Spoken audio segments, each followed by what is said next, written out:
Connie Frazier spent the entire first season as the face of cold-blooded government control, a predator in a lab coat. She hunted Eleven like she was tracking an animal, ordering Benny Hammond's murder and silencing anyone who asked questions.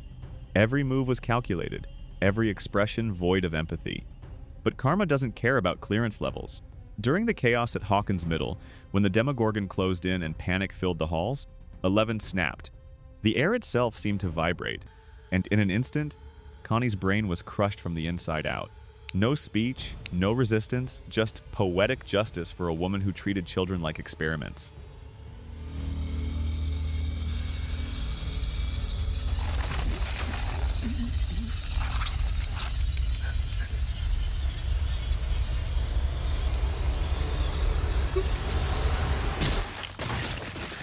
Jason Carver turned Hawkins' pain into paranoia. Convinced the Hellfire Club was a satanic cult, he led the town on a witch hunt, feeding fear to people who were already broken. He wasn't evil, just blinded by grief, and that's what made his end hit harder. During the Creel House finale, as Max fought for her soul, Jason barged in, desperate to stop what he didn't understand. Then the world literally tore open beneath him. The Upside Down's gate ripped through the floor, splitting Jason in half as light and chaos consumed the room. 1 second he was shouting about sin, the next he was gone, a casualty of ignorance.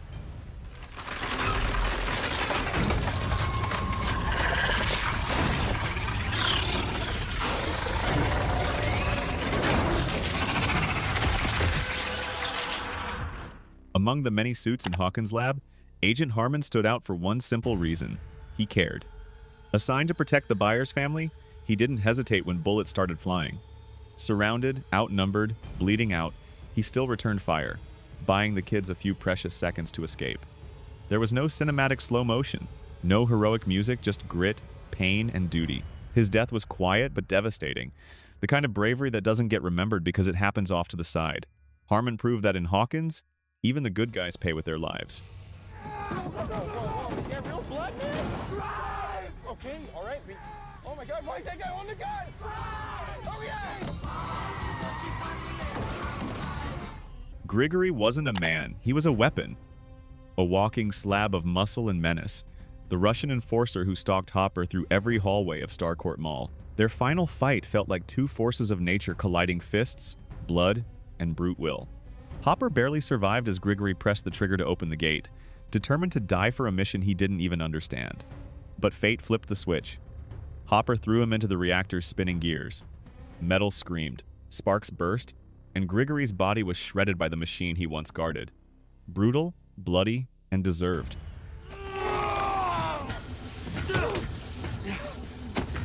I'll see you in hell!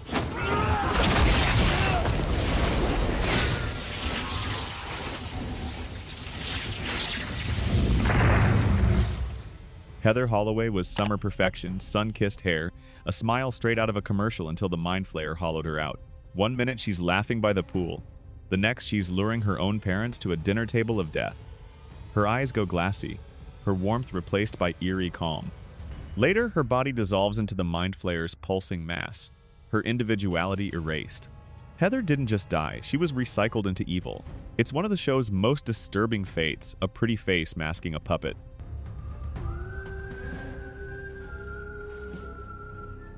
Fred Benson carried guilt like a ghost chained to his ankle.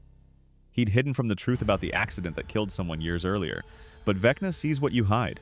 The vision starts small: whispers, warped faces, echoes of sirens. Then the hallucinations turn physical. When Fred finally confronts the horror, Vecna lifts him into the air. Bones snap, eyes sink in, and his body folds in on itself like a nightmare sculpture. No screaming soundtrack, just the creak of bones and a single gasp before silence.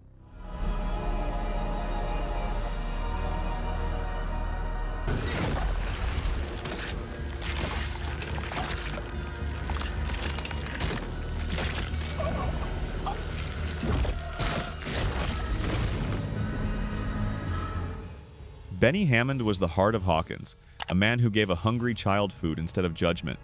His diner was safety, his kindness effortless. When he met Eleven, he didn't see a weapon, just a scared kid. And that compassion cost him his life. Agent Connie Frazier shot him point blank, then staged it as a suicide. His death hit like a sucker punch, No monsters, no powers, just cruelty and a badge.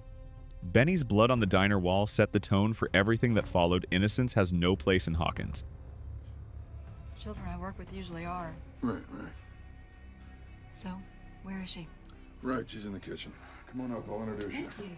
Sorry again for trying to turn you away there. It's fine. You know, it's funny, your voice, it sounds different. Chrissy Cunningham was the perfect smile, perfect hair, perfect lie. She was everyone's dream girl, but inside she was collapsing. Her mother's voice haunted her, her reflection mocked her, and Vecna saw it all. When she walked into Eddie's trailer, you thought maybe she'd find a friend. Instead, she found a nightmare.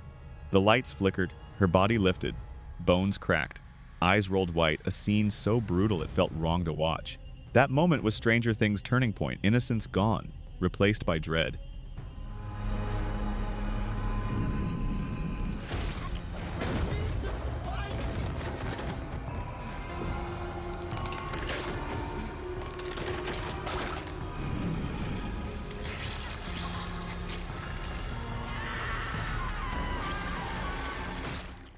Bob Newby was the kind of man you root for.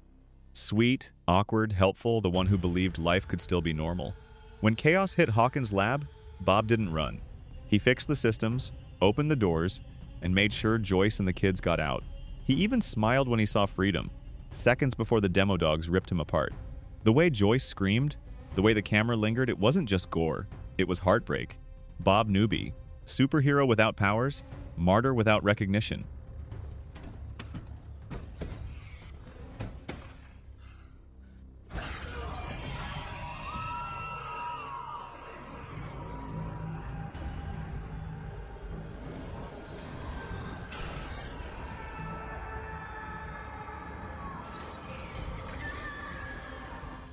Eddie Munson was misunderstood from the start, the metalhead scapegoat everyone blamed.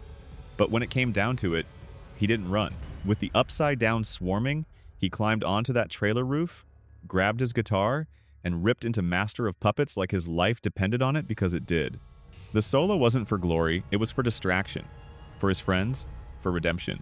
When the bats overwhelmed him, he kept swinging until his heart stopped. Eddie Munson died how legends are made alone, defiant, unforgettable.